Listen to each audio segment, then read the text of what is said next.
Welcome to today's episode of People in Strategy. I'm your host, Mo Fatalbab, President of International Facilitators Organization. People in Strategy is a podcast from the SHRM Executive Network, the premier network of executives in the field of human resources. Each week, we bring you in-depth conversations with the country's top HR executives and thought leaders. For today's conversation, I'm excited to be joined by Amy Cappellanti-Wolf, EVP and CPO at Dayforce. Welcome, Amy. Mo, thanks for having me. Glad to be here. Great to have you with us. Amy, I want to start with a bit of a story about your career and how you ended up in HR.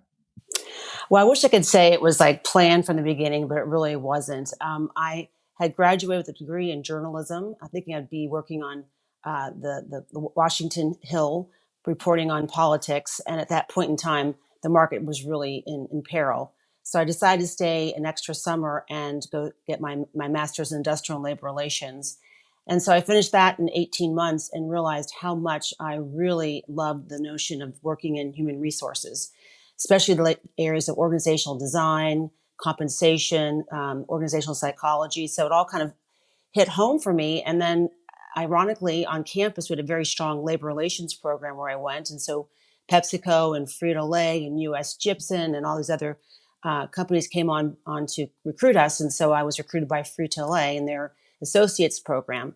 And from there, I moved to Atlanta and got my first taste of working in human resources, working in a plant that was the oldest plant in the system, working with unions. So all of the things I learned in collective bargaining, I was able to apply working at Frito-Lay in my initial time there. And then thereafter, I got a chance to work with different clients, sales, operations, moving around the United States.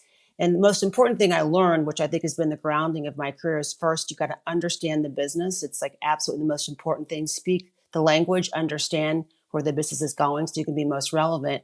And two, really think about change management and how you really think about when something's going to change in the organization, how do you make the clarity around why are you changing and what's the expectations of the change and how do people belong in that change. And I learned that very, very early on, which was a gift.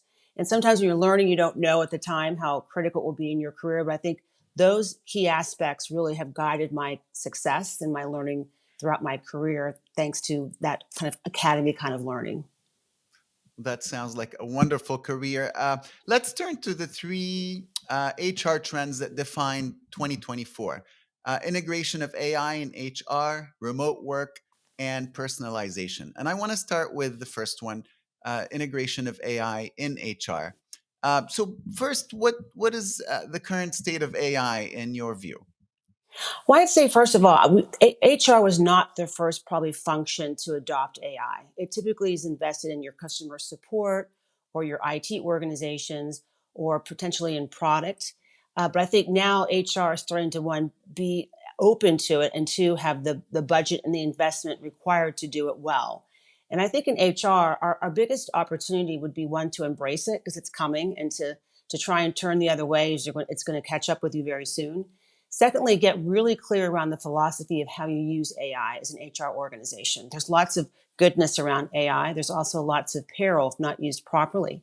And so just recall that whenever you put something into the system, it will spit out something that's like what you put into the system. So that bias can be carried throughout the entire aspect of the AI. So you've got to be clear about how you use that AI and how you actually feed the AI for information.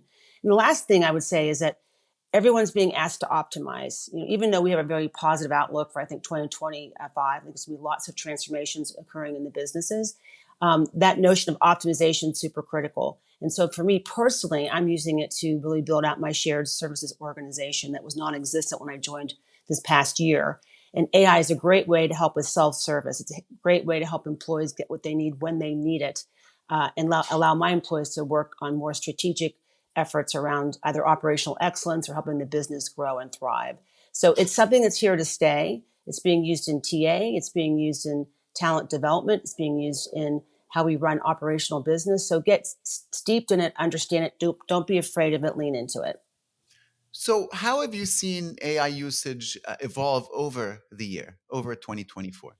I think it's become much more prevalent. I mean, let's like taking a step back. There's lots of companies who suddenly said we have AI, and of course, there are multiples skyrocketed, right? So everyone sees the long-term value of AI. So I'd say it's become much more front and center, not just because you want to be valued at a certain, multiple in the market, but it's really what has now become table stakes. Before it was like very innovative companies are using AI. They have the investment, they have the time to spend to really orient themselves to AI. Now it's becoming like it's part of your work world, and if you don't have it, you're probably behind. Yeah. So I wanna talk about some of the key ways that you guys are specifically using AI at Dayforce. But first, maybe for those that don't know Dayforce, can you take 30 seconds and tell us about Dayforce itself? Absolutely. So I love Dayforce because it gives me an opportunity not to only head up human resources, which has been a key, a success for me and something I have joy in, but I also get to be customer zero, and I also get to be in front of customers like you, heads of HR or practitioners in HR. So we are a human capital management platform.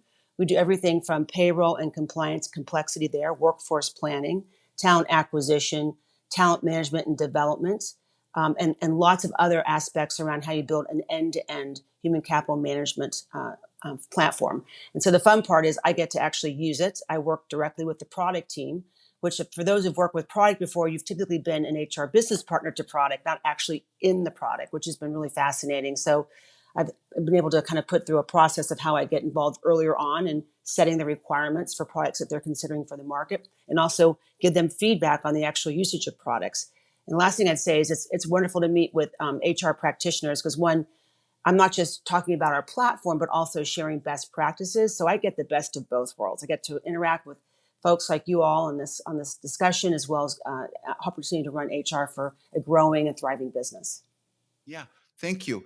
And you mentioned some challenges with AI. What are some of the challenges that you foresee or have seen in using AI?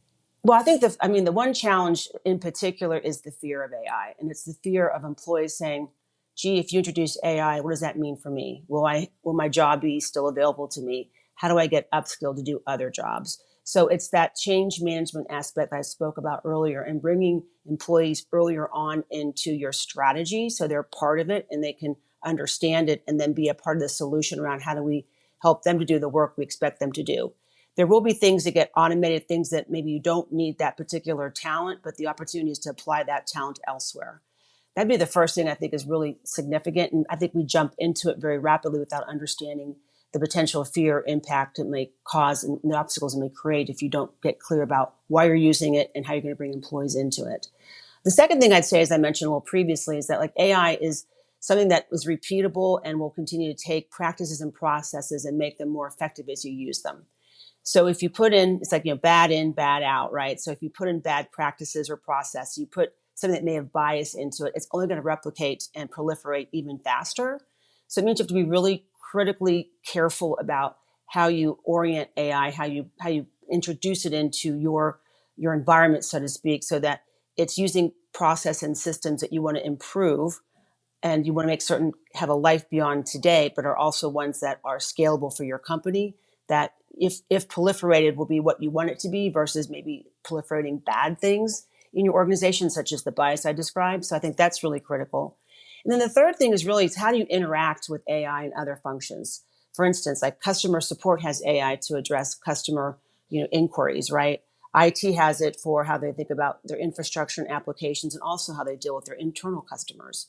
Engineering is used it as part of their product, which I'm now therefore using as part of my product called Copilot, which is an AI technology that we use around shared services and helping employees have self-service. So how do all those interact? Because even though they're addressing different cohorts, they are addressing employees and they are addressing the external market, which all of us touch in our roles every day. So the opportunity is how do you integrate that so you get the best of all the worlds in terms of learning, rapid innovation, and using it as a way where it's going to help not only the business grow, but the people who are operating it grow as well.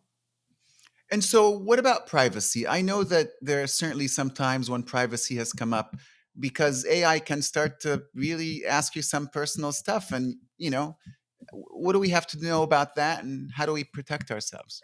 Yeah, and it's a great question. So there's privacy and there's security, right? The personal information that we don't want to get distributed in a way that would be harmful for the company and the employee. So that's where I think you take a big step back to that change management. What we've created is an AI governance council that talks about how we're going to use it by function. What are the secure needs to make certain that we're not sharing information that would put us in violation of any sort of GDPR or any sort of data breach? And secondly, making certain you've got the right security controls around it. So it's the usage and the environment by which you use it. And this governance council also has a chance to bring in best practices as well as where do we have gaps or concerns, and ensures we've got that umbrella wrapped around our AI strategy and the philosophy and really the ethical considerations of how you use AI. There's been some recent court cases in other companies whereby they've used AI as a way to assess talent. And there's been some court cases whereby people feel like that AI is biased to them. So you have to really make certain your tools and practices take that out, because that can actually have a negative impact not only on potential candidates for your roles, but also reputationally. So we're being very careful about it, but we're also using this council of people who are using it across the organization to help set the stage for how we're using it going forward. I mean, that is a very interesting notion that even AI can be biased based on what information you're feeding it. That's right, absolutely. And I don't know if people know that. And it's like once something's out in the ethernet, it's out in the ethernet, and it's hard to bring that back. So, and we will make mistakes. Like to think we're not going to is not realistic. But how do you make certain you don't hit the big pitfalls around privacy concerns, security breaches, putting bias in the system that's hard to extract back out, and then making certain people understand how to use it and also what it means for them to use it in the roles they play today and for the future. Yeah. So, what do you see for 2025? How is AI going to evolve even more in 2025, Amy? I think it's just. I mean, I think it started in 24 more so than it has in the past. It's been around, but it's been very nascent. So I think 2025 is going to be much more front and center. More people are going to get comfortable using it. There's going to be an expectation that you ought to use it. It's going to require investment in companies to make certain they've got the right platform by which to use it, and also how you program it, so to speak. So I anticipate it's only going to get bigger. And I believe if you're not on the bus already, you're behind, as I mentioned previously. So get oriented to it, understand it, ask the questions of your business partners in IT or in legal or finance or cyber to see how you could use it to optimize your business, but also use it in a way that's good for the company and good for the employees. Yeah. Well, thank you. Well, let's shift to our second trend, remote work. And you've mentioned that it's here to stay. And over the past year, we've seen several companies issue return to office mandates. So I want to start with, what is the current state of remote work? Well, you just sort of hit the nail on the head. I mean, it's kind of everywhere right now.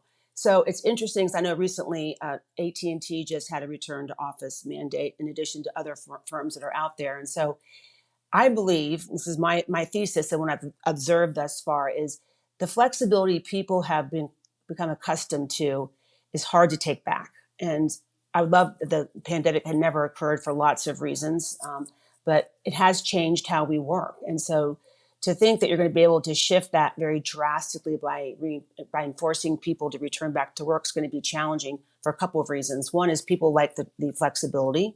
They like having the hybrid nature of what they do. Two, people have moved from areas where there's anchors of real estate, where there's offices for people to return to. When the pandemic occurred, people kind of scattered to either their original homes or places they wanted to go live that didn't have to be in person. That's hard to unwind for sure. And the third thing is culturally. People like to have choice. They like to know that I can do what I do really well and have the flexibility to go do it. And it allows me to do my job now, go do something, maybe an appointment or go see the doctor, and then come back and do my work at the hours that work for me, as long as I'm meeting the outcomes. If you begin to make that into an office constricted environment, you may find either people not staying, becoming disengaged. You may see attrition, or you may see, just hard to attract, because we in my company are remote first. And so it's a big way we attract and retain our talent, that they can work from anywhere, as long as it's with a legal entity, so to speak. It's compliant, but it allows people that flexibility. And that's a big qualifier. So if you're going to go do it, there's no wrong or right answer. You just have to understand the expectations of your employees and what that may do in terms of that relationship to the employee, which has already become super complex as it is, to ensure you're not creating breakage for yourself or the employees. Yeah. So at Dayforce, is it fully remote? Has there been any change in how you all have handled that over the last few months or year?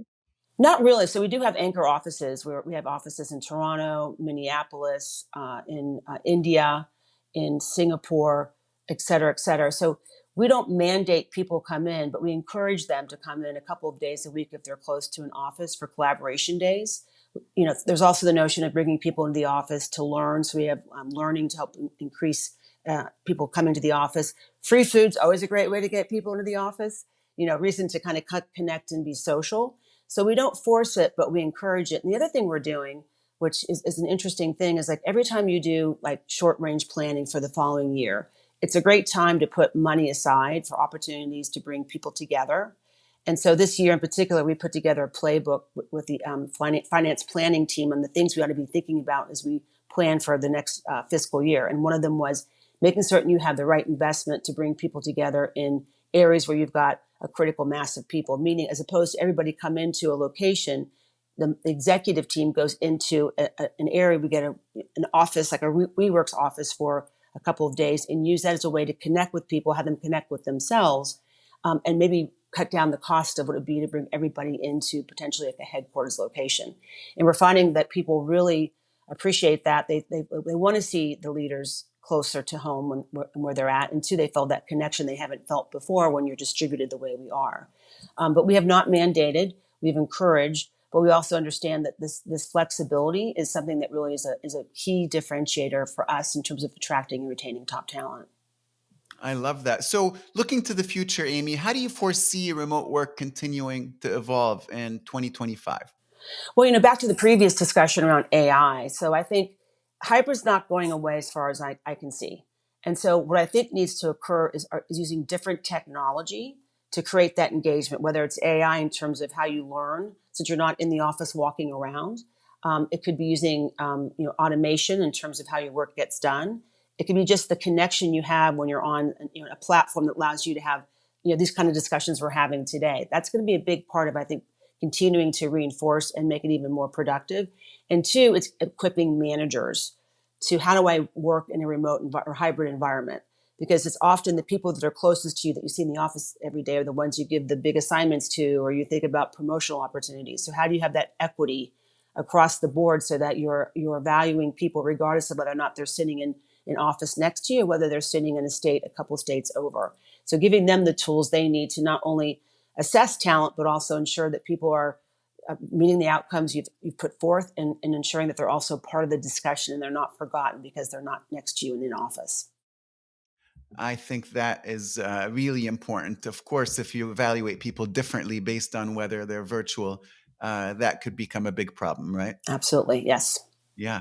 So let's turn to our third trend, personalization. How do you see personalization happening right now in the workplace? Well, so I go harken back to my days at Frito-Lay, and I've been at Disney, Cisco, Sun, Symantec. I've had a really wealthy and rich working experiences in large and small companies. But I think about personalization, even back to my days at Frito-Lay, which I won't tell you how old I am, but it was several decades ago. We were talking about customization and personalization because you treat your employees like they're your customers, much like you treat your customers in the sense of their demographics, what their preferences are. You market to a potential cohort of customers to sell your product or upsell your product. We should be thinking about that the same way as we do our employees. It's been a topic of conversation for many, many years. And I think it's becoming even more critical now because we have so many different generations working in the workplace today. You've got your early in career folks who really want to be more attached in the office or connected. You've got what we call the sandwichers, which are the folks who have older aging parents and then younger children, and so they're burdened with both trying to take care of both of those. And you've got the folks who maybe are at the twilight of their career and want to teach those and knowledge transfer so that they can help the next generation grow. So you've got these different generations working together and cohabitating together. You have to have different ways by which to address their needs, whether it's the benefits that you provide, whether it's the way you communicate to them, whether it's how you create opportunities for them to grow and learn and develop. They have to be specialized in a way where it's still scalable. You can't do one thing for one person. You have to think about the enterprise. But how do you start to look at the different cohorts in your organization and begin to sort of market towards what are the things that would most want to attract them, retain them, and keep them engaged so they feel like they're covered on the things that maybe are obstacles to their life, that will allow them to do the work we ask them to do every day. And I think it's going to take some effort. It's going to take some investment. And I think technology is a great example. I think about my iWatch that tells me, hey, it's time to go walk because you've been sitting too long, or get in the car because you've got an appointment here. That feels very personal to me, like someone's watching out after Amy. I think we can do the same thing in that customization by using technology as a way to enable that and having employees feel like they got me, they understand me, they're talking directly to me. And if I understood correctly, you're saying the personalization is for groups of people. It isn't on a per individual basis.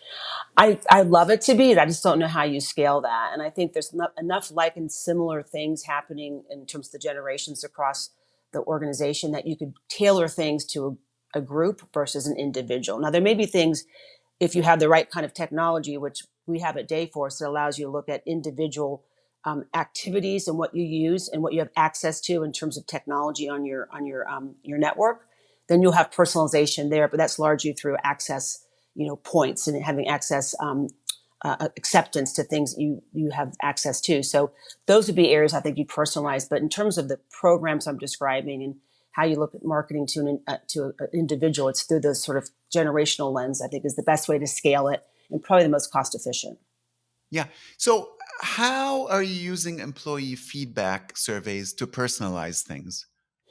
Great question. So we actually just completed our pulse survey. It was open for like three weeks. We had 85.7% participation rates, and Amazing. everything went up. I know it's funny because when you work at other companies, Yeah. you're like, oh, I wish it was higher, and then you come here and people are like, oh, I wish it was higher. I'm like, you don't know how you compare to others. This is quite good, and a lot of the preferences improved. NPS, executive NPS, desire to stay. Opportunities for growth in the company. I think the big opportunity from the employee surveys are often are executives listening to them? Are they actually taking actions to the gaps that are being raised? And I think that's the first step. That if you don't do that right, you're going to maybe not enlist the trust that you would, and people are going to become cynical about taking these surveys. And so how we're using it right now is we're really trying to dial into like what's the most important aspect of what we have here that we need to really focus on. I think very often firms pick like 3 or 4 or 5 things they're going to go fix, which are really hard if they're systemic and big. If they're like little nit things, of course, go fix those if they're easy and solvable. But for instance, ours is around communication and how do we communicate more effectively, more transparently, and more consistently, both within the organization and cross organization. That's a big thing to go solve for. But if you can use that data and that momentum you're hearing from and focus on 1 or 2 big rocks, you can make a big difference. And so for surveys, I think you got to be clear about what you're asking for. We reduced the questions. I think the days of the monolithic 100-question surveys that happen once a year are out, because by the time you're able to analyze those, it's like 3 or 4 months into having recently, launched the survey. So you want to have real time, real quick feedback and turnaround. Employees expect that. And if you don't, the next survey, they'll just talk about what they already spoke about before, and you won't have solved it again. So quick, fast, nimble responsiveness, and frequently asking input from employees as you move up the transom of things you need to go fix and focus on. How frequently? Quarterly. We like to do ours quarterly, and there's companies which I would aspire to be, is they do them weekly, and they're like 1 or 2 or 3 sentiment questions. So you get a sense of the vibe of how people are feeling that week, especially in a lot of things that may be happening macroeconomically in the environment and how that might be distracting folks. So knowing where people's heads are at, not on political notions, but just, do you feel safe psychologically? Are you able to focus? Are there things in your environment that are getting in the way of you being productive?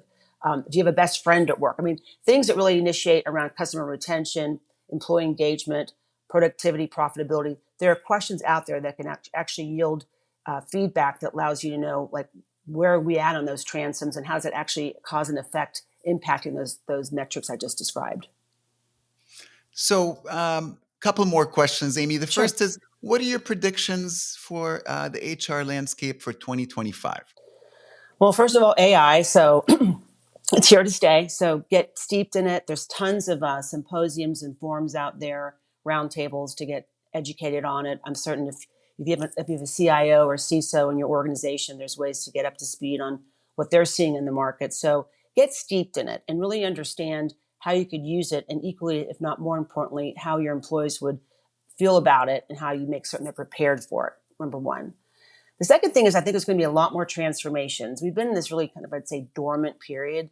I recall right before the pandemic happened, there were lots of IPOs happening, lots of M&As occurring, and then things sort of stopped for a period of time. One, because the market wasn't ready; it was hard to do it during the pandemic. I think now the market's coming back a bit, but more importantly, some of the companies who maybe were waiting it out need to think about market transitions and what does that mean for us as a company. So I think you're going to see many more CEO transformations. I just was reading a report. They did a survey. About 67% of the CEOs that were surveyed expect that they will do transformations in their organization. So it's an important time in HR to be lockstep with that CEO and C-suite, to be part of the change and potentially lead that change in terms of what you're trying to drive towards. But it's really important seat for us to play, and we're very ready for that piece. The third thing goes back to sort of how do you engage, a distributed set of employees, if you are remote or have hybrid work environments. How do you ensure they're engaged? And then how do you help them level up? Because you're going to have to think about learning and development differently. The days many years ago have gone around sitting in the classroom all day. So it's that in the flow of work, how do you push information out, either to when you're running an annual cycle process around performance, or you're getting ready to do your first hire as a manager in the company, to how do I up skills? I think about AI coming down the path, and how do I improve my capabilities and be ready for the next opportunity for me, since potentially that AI will have been doing the work that I was doing. So you have to kind of get ahead of that. And how do you do it in a way where folks are distributed? So it goes back to using the use of technology, use of surveys to understand engagement, a review of demographics to understand generational challenges or differences, and then wrapping around, like from day one, you're all the way from your attracting to onboarding, to benefits provisions, to performance management, to rewards and recognition, to career and internal mobility. How do you tie all that through with those demographics to ensure you're meeting what those cohorts need in a way that helps them feel like it's personalized, but also helps you attract and retain those employees in the long term? Wonderful, wonderful, Amy, thank you for all that wisdom and brilliance. Last question for you. What is one piece of advice that has shaped your work or life the most? Gosh, I've had such a pleasure of having so many mentors in my life. I think, as I think about it, it's always be present, never get caught up in the outcome. Who you know is who you're supposed to know, and where you are in your career is where you're supposed to be. It's rather zen, but what I like about it is that presence piece is pretty important. And sometimes when you're down a path and you have an outcome you're driving to, you're not present and you're just on this path. So I was early on said, look up around, because things may have changed and that outcome may change. So don't get so tied up to something that you miss what's happening right in front of you. And that's where we'll end it for this episode of People and Strategy. Thank you again to Amy Cappellanti-Wolf, EVP and CPO at Dayforce. You can follow the People and Strategy podcast wherever you get your podcasts. Also, podcast reviews have a real impact on a podcast visibility. So if you enjoyed today's episode, leave a review to help others find the show. Finally, you can find all our episodes on our website at shrm.org/podcasts. Thank you for listening and have a great day.